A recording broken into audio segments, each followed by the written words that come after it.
জামাই বলল, চলো আজকে তোমাকে নিয়ে ফুচকা খেতে যাব। আমিও দুই পায়ে তো দাঁড়াতে পারবো না, তাই এক পায়ে লাফ দিয়ে দাঁড়িয়ে গেলাম। তারপর কি করলো দাঁড়ান, ভিডিওতে বলছি। তো ভিডিওটি শুরু করছি প্রথম থেকেই। আজকে মা বাসায় নেই, আর 12টা বেজে গেল, এখনো কিছু রান্না করা হয়নি। তো ওষুধ তো খেতে হবে, তাই মাহি কি করলো, তাড়াতাড়ি করে রাইস কুকারে ভাত বসিয়ে দিল, চুলাতে আলুর ভর্তা আর মাছ ভাজা করে ফেললো। আর এই আলুর ভর্তাটা না কাঁচা মরিচ দিয়ে বানিয়েছে। তার হাতের চামড়া অনেক পাতলা, তো তাই সে শুকনা মরিচ দিয়ে কিছুই করতে পারে না, হাত এত পরিমাণ জ্বলে। তাই আজকে কাঁচা মরিচ দিয়েই বানিয়েছে। তবে ঝালটা অনেক বেশি কম হয়ে গেল, তাই আমি অনেকগুলা কাঁচামরিচ সাথে নিয়ে নিলাম। খাবারটা যদিও সাধারণ, খেতে কিন্তু অনেক বেশি মজা লাগছে, মানে এক কথায় অসাধারণ।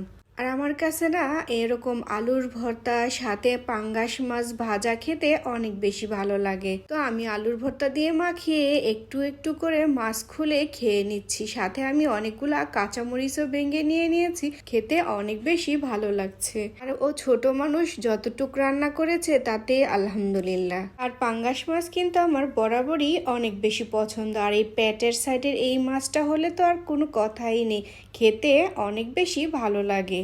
তো মজা করে খাওয়া দাওয়া শেষ করে চুপ করে বসেছিলাম, তার মধ্যে জামাই এসে বলে, তোমার মন খারাপ কেন? আমি উত্তর দিলাম যে আর কত শুয়ে বসে থাকা যায়, একটুও ভালো লাগছে না।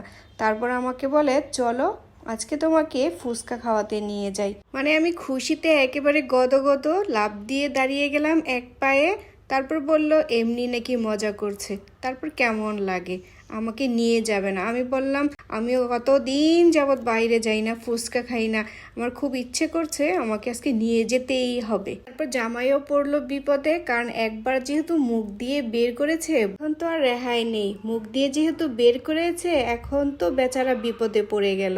তো আমাদের নরসিংদীতে কারেন্টে এত পরিমাণ জ্বালাইতেছে, আর রাস্তাঘাটগুলা এত বেশি খারাপ যে চলাফেরা করতেই এখন ভয় লাগে। আর মনে মনে তো দোয়া পড়তেই আসি। যাই হোক, কথা বলতে বলতে চলে আসলাম ফুচকা খেতে। আর এসে দেখি এখানেও কারেন্ট নেই। ফুচকাতে কি আলু দিচ্ছে নাকি বালু দিচ্ছে কিছুই বুঝতে পারছি না। তারপর ঝটপট করে আমাদেরকে এক প্লেট ফুচকা দিয়ে দিল মাটির প্লেটে। আর এই ফুচকাগুলা না টক পানি দিয়ে খেতে হয়। আর টক পানি ছিল নাগামরিচ, তেঁতুল, দই, তারপর ধনিয়ার টক পানি, মানে সব রকমের টক পানি ছিল। কিন্তু আমার কাছে নাগামরিচের টক পানিটাই খেতে একটু ভালো লেগেছে, বাকিগুলো আমার একটুও ভালো লাগে নাই। তবে আমার জামাই তেঁতুলের টক পানি দিয়ে খাচ্ছে, ওনার কাছে নাকি তেঁতুলের টক পানিটা দিয়েই ফুচকা খেতে ভালো লাগছে। তো দুজনেই গপ গপ করে ফুচকাগুলা খেয়ে নিলাম। তবে এখানের ফুচকা থেকে আমার বাড়ির আশেপাশের ফুচকাগুলা খেতে অনেক বেশি ভালো লাগে। তারপর ফুচকা খাওয়া শেষ করে বাসায় চলে আসলাম। আর এসে দেখি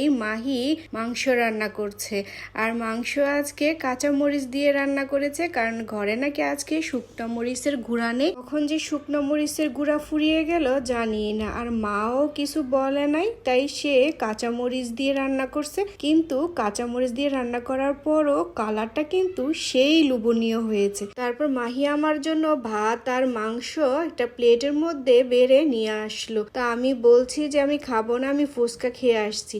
সে তো আমাকে কখনোই ছাড়বে না, কারণ আমার ওষুধ খেতে হবে। বলে তোমার ফুচকা খেয়ে ওষুধ খাওয়া যাবে না, অনেকগুলা ওষুধ খেতে হবে। জোর করে আমাকে প্লেটটা হাতে ধরিয়ে দিল। আর আমিও বিসমিল্লাহ বলে শুরু করলাম। প্রথমে আমি রসুনটা ভেঙে নিচ্ছি। সে নাকি রসুন দিয়েছে আমাকে মনে করে, কারণ আমি রসুন খেতে পছন্দ করি।